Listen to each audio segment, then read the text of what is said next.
I love so many things about this Miami Hurricanes double overtime win against Clemson, including true freshmen like Emory Williams and Rueben Hurricane Bain stepping up and playing starring roles. You are Locked On Canes, your daily podcast on the Miami Hurricanes, part of the Locked On Podcast Network, your team every day.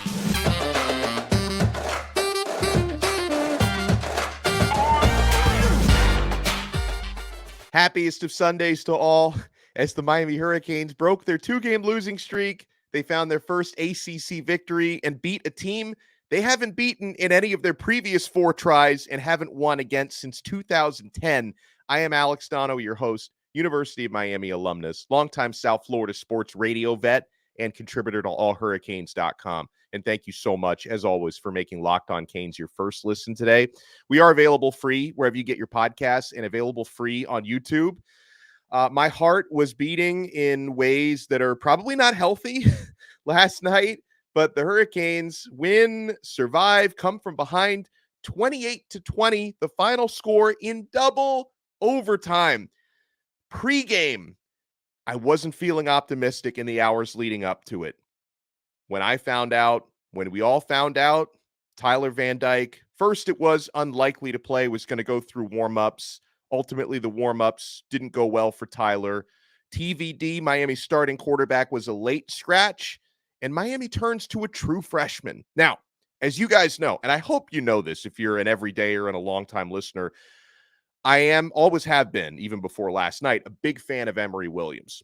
I just thought in that situation, a true freshman, no career starts, being called upon to make that first career start against a top 5 defense in America, I thought that was going to be a recipe for disaster. I'm so glad I was proven wrong on multiple different levels, because not only did Emory Williams play really well and hit clutch throws, especially in the fourth quarter, he was super poised. The moment was not too big for him. And most importantly, Emory's teammates stepped up for him. Guys, this was a beautiful team win by the Miami Hurricanes. This is something that I believe can give this team momentum going forward. And they did just pick up their 5th win, which matched last year's win total. So it's very obvious Miami is making progress. Anyone who has been denying that can no longer deny that. Miami made important plays in all 3 phases of that game. The offensive line gives up 0 sacks. That's important in any game, especially when you're protecting a first-time starter. And they gave up 0 sacks going up against one of the most talented defensive fronts with a top 10 rushing defense. That same Clemson Tigers defense gave up just 22 rushing yards to Florida State earlier this year. Miami goes for 211 rushing yards against them. Never happened before. I think a little over 100 yards. 102 yards, I think, was the most they'd given up in a game. And the Hurricanes making big plays in the running game, taking pressure off their young quarterback. Of course, Brashard Smith's 80-yarder. But even beyond that, Miami still had, 131 team rushing yards on top of that 80-yarder. Let's talk a little bit more about Emory. I'm so proud of the young man. And boy, if you had a chance to watch his post-game video interview and had a chance to listen to him interviewed multiple times on 560 WQAM, the Hurricanes flagship station after the game, oh man, he, as you would expect, so jacked up, so happy, and so gracious, right? He talked about owing his offensive line a steak dinner for not letting him get sacked. Emory Williams was humble, right? Because obviously you're QB1, you get a victory. People are going to try to put that all on you. And he was quick to say, in his words, not mine, because I do think he made some special plays. But in Emory Williams' words, he said, I didn't do anything special. This was all about my teammates. So I love the leadership and I love the humility from, an 18-year-old who was, would have been going to his prom less than a year ago. So Emory Williams went 24 for 33 in the game for 151 yards, 1 touchdown, which was a huge touchdown, game-tying touchdown, 1 interception. Now, I thought, and I talked about this with Malik Rozier last night, former Miami Hurricanes quarterback. We do the radio postgame together. I thought that the interception, I'm not going to put that all on Emory because that was a miscommunication between he and Jacoby George, not completely Emory's fault. And Williams, he led I would call it the biggest drive of Miami's season to this point. The game-tying drive in the fourth quarter, Miami Hurricanes consumed in that drive to tie it up at 17, consumed over 9 minutes on a 15-play, 75-yard touchdown drive, ending with Williams finding Colby Young for a beautiful throw and catch, a fade on the touchdown. And I love that for Colby Young. That was such an important drive for him. He became the go-to target for Emory, but he had dropped a deep ball earlier in that drive, and that was the type of play where you thought, oh, there's no way, with Miami's offense been slim pickings. Like, there's no way you can recover from that play. This drive is going to stall, or we're going to turn it over on downs. But no, Williams went back to Colby Young for multiple catches, including the touchdown afterwards. So I thought that was tremendous, and a great job, by the way, by Colby Young to completely put, the previous play behind him and step up and make some monumental plays and catches for his team. Okay. It was also, guys, we're sticking on the offense here. Believe me, we're going to get to the defense, and we're going to get to the guy who wears number 44. Don't you worry. But on offense, it was also great to see A.J. Allen and Brashard Smith in the backfield making big plays, because Miami's running back room, folks, is banged up, okay? This depth is coming in handy. Henry Parrish did not play in the game due to injury. Mark Fletcher is still injured. I think it's going to be a few more weeks for Fletch. So A.J. Allen, Don Chaney, of course, also stepped up, but he's been getting carries the last few weeks. A.J. Allen had not. He hasn't been playing much, but he has the opportunity to step up, and he rewards his coaches and teammates not only with hard runs in regulation, but he was one of the heroes of overtime. A.J. Allen scores what ends up being the game-winning touchdown and game-winning two-point conversion, clutch two-point conversion in double overtime. That was huge. Brashard Smith, my goodness, who's, not even technically supposed to be a running back. He's a receiver, but he's a gadget guy. He is an all-purpose guy. So Miami was using Brashard Smith, lining him up in the backfield. One of Miami's top offensive weapons in this game. He had the 80-yard. I know so he breaks off the 80-yard run, which was tremendous, an explosive play Miami needed against a defense that just doesn't give those. That's the longest play they've given up all year, by the way. Breaks off an 80-yard run. Now he did cough up the football inside the 1 yard line, or around the 1 yard line, fumbles it into the end zone. Thankfully, Jacoby George, number 3, was there to pick it up and secure the touchdown. So tremendous job there from Miami's backfield. And wow, obviously this was a strange game, because right before Brashard broke off that run and fumbled and Miami recovered it to secure the touchdown, Miami's defense had just made a huge stop on the other end, forcing Will Shipley into a fumble when he was about to score a touchdown. So that was a 14-point swing of a sequence that went in Miami's favor. And yeah, when you talk about the errors that Clemson made in the form of fumbles and a Cade Klubnik interception, Miami's defense, we have to talk about the players who were on the other ends and forcing those mistakes. My goodness, we're only getting started here on this happy recap episode. Miami 28, Clemson 20 in double overtime. You want to keep it locked right here to this new episode of Locked On Canes. It's time now for our game changer of the week, brought to you by Athletic Brewing Company. Who else but Rueben Hurricane Bain? Those big 2 sacks, forced fumble. Bain is an absolute animal. We'll talk more about him. And much like Rueben Bain, Athletic Brewing has completely changed the non-alcoholic beer game. They make non-alcoholic brews that actually taste good.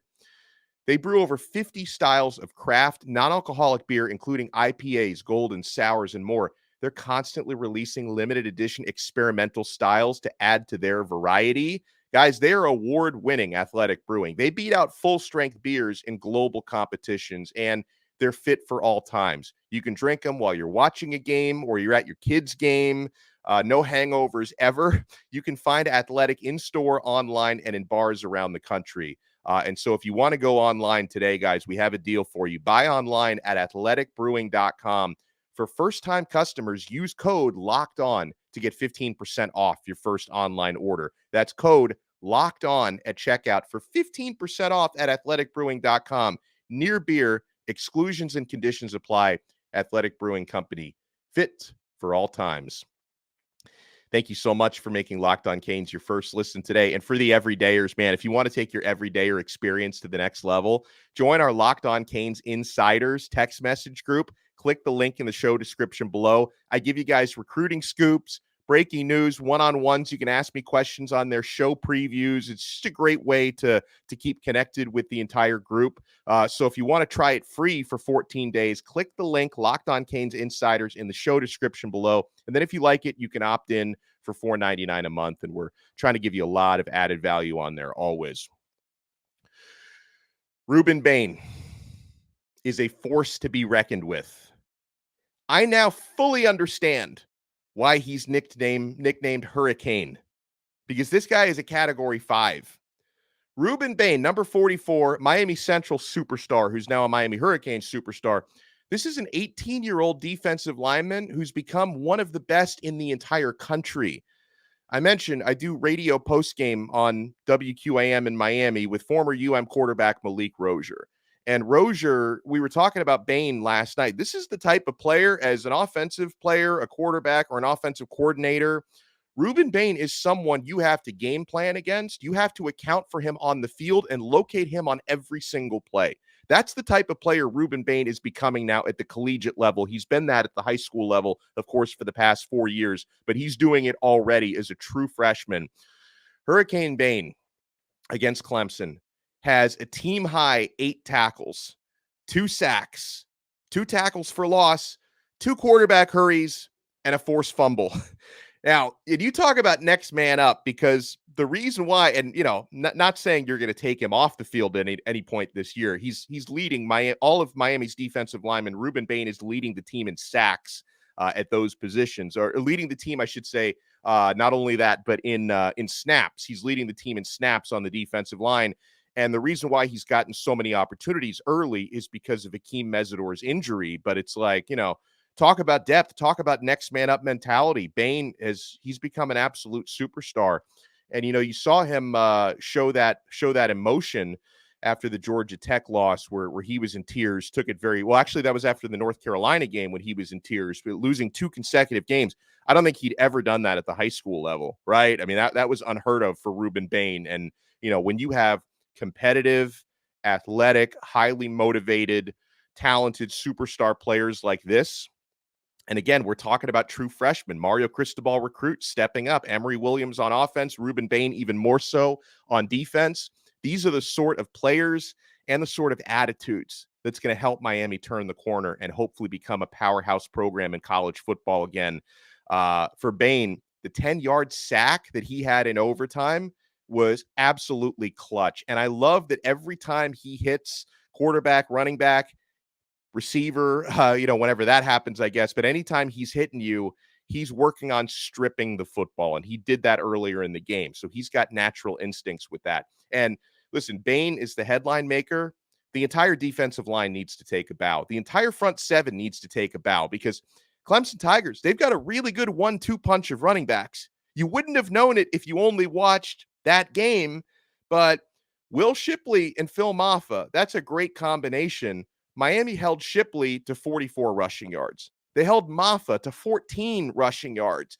And for team yardage, when you take out the lost yardage from Klubnik, Miami held Clemson to just 31 team rushing yards in the game. I also want to send a shout out to Leonard Taylor. LT, he had an awesome game. I will tolerate 0 Leonard Taylor slander this week. 5 tackles, 2 clutch tackles for a loss in the game. That was great. Folks, also got to give major credit on defense to Corey Flagg. I was so jacked up when he made. So you're in the second overtime. Clemson is deep in Miami territory. They've got to get a touchdown and a 2-point conversion to send it to a third overtime. But obviously, I'm still very, very, very nervous. And what were they at? Like Miami's 2 or 3 yard line. It was 4th and goal. Cade Klubnik tries to run, rolls out. Corey Flagg read that play like a first grade reader. It was crazy what Corey Flagg was able to do to get that huge tackle for loss to seal the freaking game. He read it perfectly. Wesley Bain, Kiko Maui Noah also really stood out in the linebacker group in this game. Bain, he recovered the fumble that Rueben Bain forced early on. Kiko Maui Noah, bottom line, folks, he scored 2 points. Kiko Maui Noah scored 2 points for Miami, but then he got ACC'd. We all got ACC'd. So he, at the end of the first, or near the end of the second quarter, he sacks Cade Klubnik quite clearly in the end zone. Every replay angle seemed to show that, but the ACC refs were not convinced. They had ruled it, down, inside the 1 yard line. They didn't have enough evidence to overturn it. That was a safety. I mean, it was clear as day. Miami could have been up 9-7 at halftime instead of tied at 7-7. And then the game itself comes down to a tie at the end of regulation. Miami, if they had those extra 2 points, mathematically, they could have won the game outright without even having to go to overtime in the first place.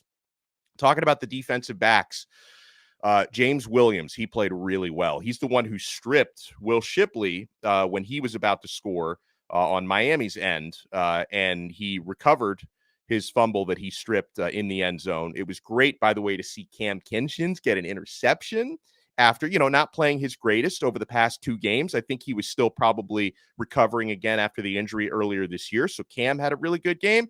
And Miami's corners bounced back from last week. Clearly, Clemson watched the North Carolina film because they made a clear effort to try and pick on Jaden Davis in coverage. But you know what? It's not so easy to do that when you don't have Drake May and Tez Walker. Jaden Davis did a great job. Early on, they took deep shots at his direction twice in the first quarter, and his coverage was fine. He also had a big open field tackle in the game. Not a perfect game for any of the defensive backs, but Jaden Davis played really, really well. So we'll talk about the big picture when we come back, because again, this was a much needed win, an important win. I know some of you are still like, Mario can't coach. Should have gone for the win in regulation. This was worse than Georgia Tech. He almost cost us another win. We'll talk about that. We'll talk about the quarterback situation now, because obviously we don't know how long Tyler Van Dyke is going to be out. Is he back next week against Virginia? Is he not? So you want to keep it locked right here, my friends. We ain't done yet on this Victory Sunday on a brand new episode of Locked On Canes. And as it is a Sunday, and as we are right smack dab in the middle of football season, I am only getting started on Prize Picks. Prize Picks is the most fun I've had, winning up to 25 times my money this football season. On Prize Picks, you just select 2 or more players, pick more or less on their projected stats, and then you place your entry. And if you get all your entries correct, you're winning real money. Guys, you can turn $10 into $250 with just a few taps on Prize Picks. It's really simple to play. I can make my picks and submit my entry in less than 60 seconds. You get quick withdrawals, easy gameplay, and an enormous selection of players and stat types. That's what makes Prize Picks the #1 daily fantasy sports app. Guys, go to prizepicks.com. You're going to love this. College football, NFL football. This enhances the experience. Go to prizepicks.com/lockedoncollege and use code LOCKEDONCollege for a first deposit match up to $100. Go to prizepicks.com/lockedoncollege. Use code LOCKEDONCollege, and they're going to match your first deposit up to $100. Prize Picks truly is daily fantasy sports made easy. Thank you so much for making Locked On Canes your first listen today. We are available free wherever you get your podcasts and available free on YouTube. I'm so proud of Emory Williams, and I'm so proud of this entire team for the way that they stepped up and rallied. Miami was down 17-7 in the fourth quarter of this game. You had a couple of clutch drives. By the way, Andy Borregales, I don't mention him enough. Clutch field goals, right? Because, he had to hit the field goal to bring you within 7 points in the fourth quarter. He had to hit a clutch kick in overtime. Otherwise, you don't win that game. You can't win that game. You would have lost at that moment. I thought Dylan Joyce punted really well. So Miami made plays on all phases: offense, defense, special teams. Now, freshman quarterback wins this game, but Miami does not have a quarterback controversy, okay? I just want to get ahead of this in case anyone out there is trying to say you got to stick with Emory the rest of the year. Miami doesn't have a quarterback controversy because, guys, the world is not always in black and white, right? We don't always have to be on one side or the other side of every debate. These two things can be true at once, okay? Number one, this is true. Tyler Van Dyke, when healthy, was not healthy yesterday. TVD, when healthy, is Miami's best option at quarterback right now. That's number one. But number two, Emory Williams did a tremendous job managing this game, making some big plays. He should be celebrated for it. He should be. And he looks like Miami's starting quarterback in the near future. Those two things can be true at once, that Emory Williams is on the absolute right track, but when healthy, Tyler Van Dyke is the starting quarterback of this team. To see Emory go out there and earn this win, that's a testament not only to him, because I feel great about his future in orange and green, but it's a testament to the entire team stepping up and playing a complete game against a tough opponent. I would love to hear what you guys think. And thankfully, Miami gets the well-earned victory regardless. But so you get the football a little bit under 2 minutes left in the fourth quarter. You've got a chance to try and maybe set up. You got to take shots downfield to do it, to set up a field goal to win the game in regulation. Miami goes conservative, and think about how good the running game had been in the fourth quarter. Miami wore down Clemson's defense.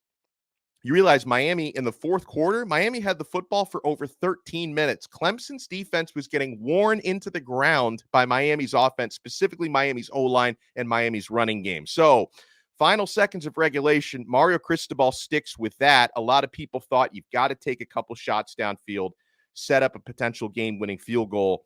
Let me just play devil's advocate here. I'd love to know what you guys thought about that, because a lot of people are trying to say that was almost as bad as not taking the knee. I don't feel that way. I understand the philosophy, knowing, again, he had just made some big plays in the fourth quarter, but you still have a true freshman quarterback making his first start against one of the best defenses in the country. You already had evidence in that game that when it came to the downfield passing game, he and his receivers were not always on the same page, because that's how it played out with that interception when he was trying to throw to Jacoby George. So if you had attack downfield, remember, bad things can happen, folks. Interception, pick six. To do that in that moment would have been disastrous, not only for Miami, but that could have been disastrous for your freshman quarterback, who you're trying to protect and put him in the best position to succeed. So I'd love to hear you guys' take on it. I was not outraged by that, and Miami did have a timeout that they kept in their pocket, but I was not as outraged by that as I saw a lot of folks on Twitter or X were. And I talked about it, with Malik Rozier, who felt the same way as I did. He could see both sides of it, but he wasn't outraged by it. I would love to know what you guys think, but bottom line, man, I'm glad we don't have to nitpick that, because Miami stepped up big time in overtime. They got the win. I was happy with the way the team played. I was overall happy with the way the team was coached, because these coaches had them prepared. I know Dawson was uber conservative offensive play calling for most of that game. Miami did start to open it up when they needed it most, when they had to score, and they did. I understand, though, again, the philosophy of protecting your true freshman quarterback against that defense. So I'd love to know what you guys think. I'll leave you with this stat, which is a cool one. Miami Hurricanes become the first team all season to outgain Clemson head-to-head. Clemson Tigers, in all of their previous 6 games, had put up more yards than each of their previous 6 opponents, including Florida State and Duke, who they lost to. They outgained the opponents in all of those games. Miami did become the first team to outgain them in this one. So proud of our Canes. Again, if Tyler we'll see if he's good to go next week against Virginia. If he's not, I think we can all feel comfortable that Emory Williams can win big games in this conference, right? That Emory, and he's going to be even more. If he does have to play again next week, Emory is going to be more comfortable, and he's going to hopefully ride that wave of momentum with the success that Miami just had. So I love it for him. I love this for Rueben Bain. I love it for Corey Flagg. I love it for Mario Cristobal. I love it for James Williams and Cam Kinchins and Kiko Mauinoa and CC Mauinoa. I'm just really happy right now. Guys, if you want to support the show, you can join our Locked On Canes Insiders group. Click the link in the show description below, or even easier, you can just hit the like button. If you're watching us on YouTube, hit the thumbs up button. Make sure you subscribe to our channel. If you listen to the audio version, make sure you subscribe on Apple Podcasts, Spotify, the Odyssey app, wherever you get your pods, and leave us a 5-star rating and review if you can be so kind. And it's going to be a fun week. We will talk to you guys again tomorrow on another episode of Locked On Canes, part of the awesome Locked On Podcast Network. Your team every day.